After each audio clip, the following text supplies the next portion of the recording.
उठ बाळा, जेवण करून घे. तू मटण का नाही केलं? मटण रविवारी करू, आता आहे ते केलेलं खाऊन घे.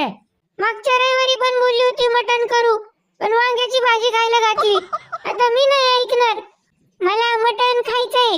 हे बाळा, असा हट्ट करू नको. मटण आता गप केलंय ते गिळून घे.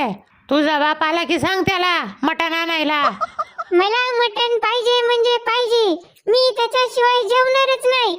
हे बघ, तुझ्या आवडीची मस्त साबुदाणा खिचडी केली बघ, कांदा घालून. अरे कांदा घालून तुमच्या बापाने साबुदाणा खिचडी केली होती का? का माझं डोकं तापवताय? बया, काय करावं या कार्ट्याचं, आता तर हट्टालाच पेटलाय.